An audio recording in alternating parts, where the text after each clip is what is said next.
Hey class 10th, welcome to Storyline, and today we are going to cover our English first chapter of first slide class 10th book, A Letter to God, जिसे लिखा है GL फ्यूनिटस ने। तो start करते हैं इस chapter को। Before you read हम देख लेते हैं इस चैप्टर में क्या होने वाला है।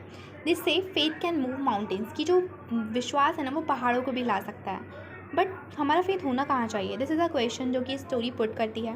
लेंको, इसमें लेंको की स्टोरी है। लेंको जो कि एक फार्मर है, जो कि एक लेटर लिखता है टू गॉड। जब उसकी क्रॉप पूरी तरह से रूंड जाती है, वो गॉड को लेटर लिख के बोलता है कि मुझे 100 पिसॉस चाहिए। क्या लेंको की जो लेटर है वो गॉड तक पहुंचती है? क्या गॉड उसे मनी भेजते हैं? आपका इस क्वेश्चन में बिना चैप्टर पढ़ने से पहले ही आपके दिमाग में क्या आंसर आता है, आप वो सोचकर कमेंट डाउन ज़रूर कीजिएगा एंड गेस कि किस तरह से स्टोरी कंटिन्यू होती है। So let's start our chapter. Okay, तो हम स्टार्ट करते हैं। पहले यहाँ पे देखिए हमारे पास मैप्स हैं and the chapter is started from here. So the house the only one in the entire valley, वो घर जो कि उस वैली के अंदर एक अकेला एकमात्र घर था, जो कि क्रेस्ट ऑफ अ लो हिल की एक छोटी सी मतलब ऊंचाई के ऊपर वहाँ पे था। The height one could see the river, जहाँ से रिवर और field of ripe corn means वो जो भुट्टे होते हैं ना, जब वो कच्चे होते हैं, पके हुए भुट्टे जो होते हैं उनके खेतों जहाँ से दिखते थे, डॉटेड विद द फ्लावर्स के साथ and always promised a good harvest, जो कि हमेशा ऐसा शो करते थे कि मतलब बहुत ही अच्छी हार्वेस्ट होने वाली हरी भरी फसल रहती थी, जो कि वहाँ रिवर, वहाँ से जो उसकी हाइट पे उसका घर था, तो वहाँ से ये सारी चीज़ें दिखाई देती थी। The only thing the earth needed was a downpour और एट लीस्ट अ शावर, जो एकमात्र चीज़ वहाँ पे अभी ज़रूरत थी इन फसलों को वो थी एक वर्षा की, मतलब वर्षा की ज़रूरत थी फसलों को। ऑफकोर्स सी बात है, वर्षा की ज़रूरत होती है। तो थ्रू आउट द मॉर्निंग, सुबह सुबह को लेंको जो कि अपनी फील्ड में अच्छे से जाता था, काम करता था, हैड डन नथिंग एल्स, पर उस टाइम वो क्या कर रहा था, वो सुबह खेत में बस गया और बस वो वहाँ पे जाके आसमानों को देख रहा था towards the north east. Now we are really going to get some water, तो वो अपनी पत्नी से कहता है कि अब शायद हमें कुछ पानी मिल जाए। The women who was preparing supper replied, जो वहाँ पे वो दलिया या कुछ खाना बना रही थी इस टाइप से, वो कहती है कि भगवान की इच्छा से, अगर भगवान ने चाहा तो ज़रूर होगा। एंड द ओल्डर बॉयज़, जो वहाँ पे खेत में काम कर रहे थे, छोटे बच्चे खेल रहे थे, उनके भी बहुत सारे बच्चे होंगे तो उसमें से छोटे खेल रहे थे, जब तक कि उन्होंने वुमेन ने उन्हें बुला नहीं लिया खाने के लिए, जो वो सपर बना रही थी। उसके बाद खाना खाते टाइम जैसे लेंको ने प्रिडिक्ट किया था, बड़ी बड़ी रेन ड्रॉप्स जो थी वो स्टार्ट हो गई थी। नॉर्थ ईस्ट में ह्यूज माउंटेन्स ऑफ क्लाउड जो थी ना वो दिखने लगी थी। एयर बहुत ही फ्रेश और स्वीट थी। सभी लोग जो थे बाहर चले गए थे, सब प्लेजर लेना चाहते थे, फीलिंग का, रेन का को फील करना चाहते थे अपनी बॉडी पे।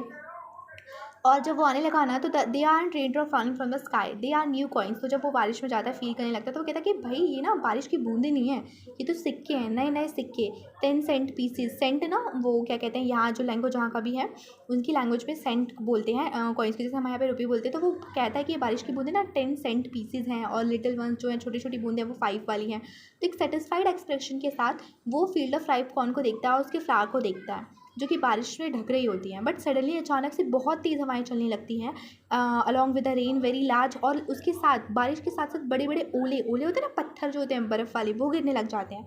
इसकी वजह, और वो एकदम नए नए सिल्वर कॉइन्स की तरह लग रहे होते हैं।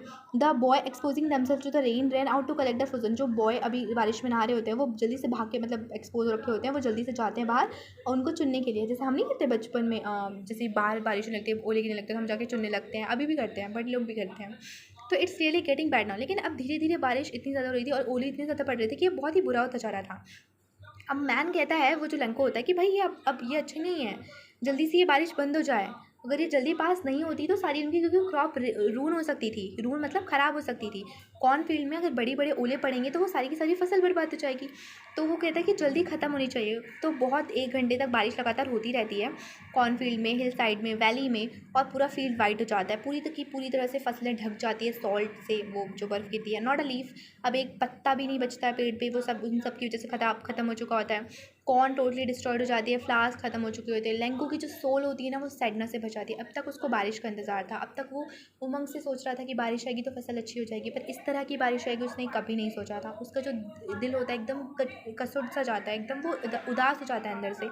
जैसे ही स्टॉर्म पास होती है, वो खेत के बीचों बीच जाता है और अपने बच्चों से कहता है, a plague of locust would have left more than this. तो यहाँ पे लाइन को कहता है कि a plague of locust would have left more than this. अब यहाँ पे इस लाइन का क्या मतलब है? इस लाइन का मतलब है कि लोकस्ट, प्लेग जो होता है ना, एक बीमारी होती है, मतलब बहुत बड़ी, जैसे कि कोरोना वगैरह पैंडेमिक वगैरह आ जाता है, वैसे ही प्लेग आया था, डेजर्ट में आया था, जिसने कि पूरे के पूरे मतलब एक फूड की शॉर्टेज वगैरह हो गई थी, पूरी फसलें बर्बाद हो गई थी। तो उसने क्या कहते हैं, लोकस्ट को भी उतना बर्बाद नहीं किया था जितना कि उसमें भी कुछ छूट गया था, कुछ बर्बाद होना, लेकिन यहाँ तो इन बारिशों ने सब कुछ बर्बाद करके रख दिया। इस हेल ने, इस ओलों ने तो कुछ भी नहीं छोड़ा। और अभी हम यहाँ पे देखते हैं, this year will have no corn, हमारे पास कोई भी कॉर्न नहीं होगी। ये जो रात थी बहुत ही दुखी होने वाली थी, दुखी थी। All our work for nothing, जितना भी हमने मेहनत किया वो सब अब किसी काम का नहीं था। देयर वो अब यहाँ पे कोई है भी नहीं जो हमारी हेल्प कर सके। इस साल हम सबको भूखे रहना होगा। लैंको इस सब को सोच के बहुत उदास था। But in the heart of all, लेकिन हमें पता है कि हम कितनी भी दुखी में हो, कितनी भी क्या कहते हैं परेशानी में, पर हमेशा हमारे दिल के अंदर एक जोत जगी होती है। हमेशा हमारे अंदर एक उमंग होती है, किसकी? वो होती है गॉड की, कि हाँ कोई हमारी मदद ना करे लेकिन भगवान हमारी मदद ज़रूर करते हैं।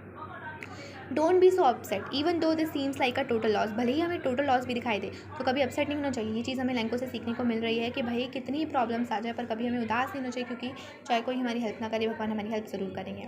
और हमें याद रखना है, लैंको बोलता है कि no one dies of hunger, कोई भी भूखा नहीं मरता। All through the night Lencho जो सिर्फ एक होप के बारे में सोचता रहता है, द हेल्प ऑफ गॉड। उसे बहुत विश्वास होता है भगवान पे। उसकी आइज़ जो कि इंस्ट्रक्ट होती हैं वो सब कुछ देख सकती हैं। उसके डीप कंसाइंस में लैंको एक ऑक्स ऑफ अ मैन, मतलब एक बैल की तरह है। वो बहुत काम करता है एनिमल की तरह, but still he knew how to write. लेकिन ऐसा नहीं कि अगर वो काम करता है, मजदूरी करता है तो उसको पढ़ना लिखना नहीं आता, वो पढ़ना लिखना जानता है। The following Sunday at daybreak वो एक लेटर लिखना स्टार्ट करता है, जो कि वो खुद से जाके टाउन में इन द मेल में डाल के आता है। ये एक लेटर होता है जो कि कुछ नहीं होता है सिवाय एक ऐसे लेटर के जो कि गॉड को दिया जा रहा है। वो लिखता है उस लेटर में, God he wrote, if you don't help me my family and I will go hungry this year and I need 100 पीसॉस। इसके लिए मुझे, क्योंकि हम भूखे मर जाएंगे अगर आपने हमारी हेल्प नहीं की, तो हमें 100 पीसॉस की ज़रूरत है ताकि हम दोबारा से अपनी फील्ड पे सो कर सकें। And to live until the crop comes, जब तक कि क्रॉप ना उग जाए हम तब तक हम जी सकें। Because of the hailstorm he wrote to God on the envelope, put the letter inside and still, वहाँ पर एनवेलप के बाहर वो लिख देता है टू गॉड, और उसके बाद टाउन में मेल बॉक्स में डाल के डाल देता है। And the post office he place a stamp on the letter लगा देता है और उसको मेल बॉक्स में डाल देता है। वन ऑफ द एम्प्लॉयज़ जो कि पोस्टमैन होता है, मतलब हेल्प वगैरह कर रहा होता है, तो वेन टू इस बॉस लाफिंग हॉटली, बहुत ज़ोर ज़ोर से एकदम तेज़ी से हंसते हुए जाता है अपने मास्टर के पास जो पोस्ट वहाँ पे ऑफिस में होता है, और जाके वो लेटर, लैंको वाला लेटर दिखाता है कि देखो भाई क्या है ये। उसने एक आदमी ने ये लेटर डाल के गया है जिसने ये लेटर किसको लिखा है? गॉड को, और मुझे कहाँ पोस्ट करना है? गॉड को। नेवर, उसने आज तक अपने कैरियर में एज अ पोस्टमैन नहीं देखा था कि इस तरह से कोई भगवान को भी लेटर लिखता हो।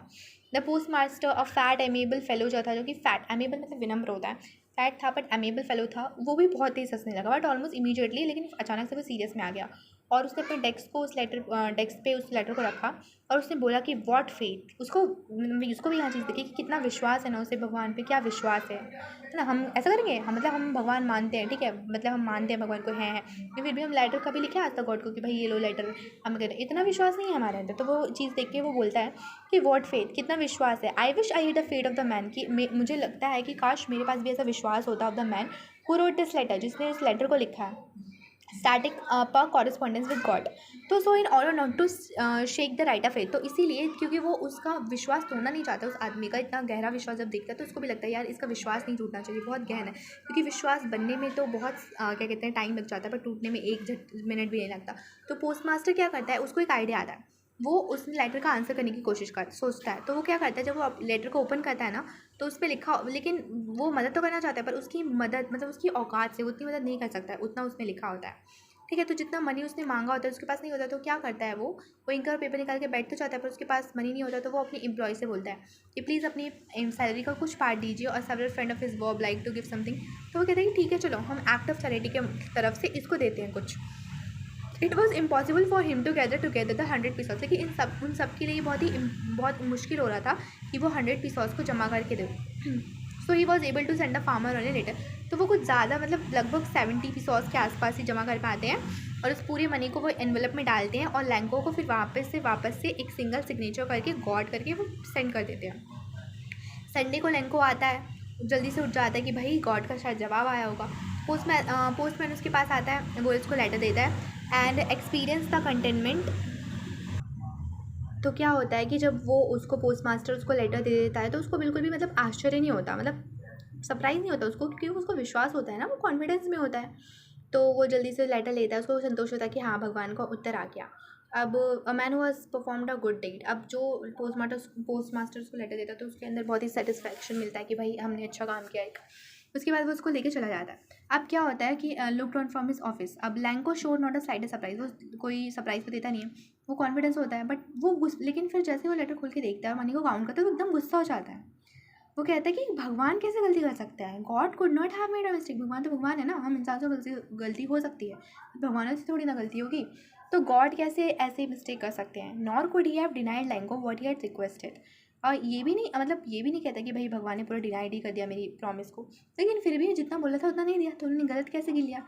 Immediately Lencho went up to the window to ask for paper और इंक, और जाके दोबारा से वो राइटिंग टेबल पे बैठता है और लिखना स्टार्ट करता है। अब क्या लिखता है, एकदम अपनी भुआई चढ़ा लेता है आईब्रोज को, तो वो ऐसे लिखता है एकदम जैसे कि बहुत ही एफर्ट आ रहा होता है अपने आइडियाज़ को एक्सप्रेस करने के लिए। तो वो जैसे ही फिनिश करता है ना, तो एक स्टैम्प लगा के ही clicked and then affix to the envelope with a blow of his fist, और the moment the letter fell into the mail box, post master जब उसे दोबारा ओपन करने जाते हैं तो वो सोचता है कि भाई जो थैंक यू लिखा हुआ गॉड के लिए, बट यहाँ पे क्या होता है, तो वो लिखता है गॉड को, God of the money that I ask, भाई मैंने आपसे भगवान जी आपसे जो पैसा मांगा था आपने तो उसमें से सिर्फ 70 पीसॉस दिए हैं, 70 पीसॉस तक ही मुझ तक पहुँचे हैं, बाकी कहाँ है, मुझे तो इतनी की ज़रूरत थी, आप गलती कैसे कर सकते हैं, तो जितने बच्चे हैं आप मुझे उसे वापस दीजिए, since I need it very much, क्योंकि मुझे बहुत ज़्यादा ज़रूरत है। लैंको लालची नहीं है, पर उसको पता है कि जो ये पैसे हैं उसके लिए बहुत इंपॉर्टेंट है, तो उसको ज़रूरत है ना पैसों की, तो उसका पूरा क्रॉप वगैरह रून हो चुका था, तो वो ये दोबारा से लेटर लेके ये बोलता है कि प्लीज़ मुझे आप सारे पैसे दे दीजिए, पर इसे आप मुझे मेल के थ्रू मत दीजिए, क्योंकि शायद पोस्ट ऑफिस के एम्प्लॉयज़ जो है ना वो क्रूक्स हैं, तभी तो शायद उन्होंने पैसे निकाले। अब देखो यहाँ पे उन्होंने मदद किया, उनको गुस्सा आएगा, लेकिन लैंको की यहाँ पे गलती नहीं है। यहाँ पे उसने ये सोचा, उसका विश्वास इतना गहरा है ना भगवान पे कि वो ये सोच रहा है कि भगवान कभी गलती नहीं कर सकते, भले ही इंसान से गलती हो गई पर भगवान से कोई गलती नहीं हो सकती। ये सारा का सारा फॉल्ट कुछ ये मेल वालों ने, ऑफिस वालों ने कर दिया। तो इस बार वो कह रहा है कि भाई भगवान जी मुझे मेल में मत भेजिएगा, आप जो पैसे भेजेंगे आप वो ऐसे ही भेज दीजिएगा। तो इस तरह से हमारा चैप्टर कंप्लीट होता है। और अगर आपको अच्छी लगा हो वीडियो, आपको चैप्टर छोटे से में ईजिली समझ आ गया हो, तो please like share and subscribe करना ज़रूर भूलिएगा, और कमेंट्स में बताइएगा कि आपको चैप्टर कैसा लगा और आप और किन किन चैप्टर्स पे वीडियो चाहते हैं। Thank you.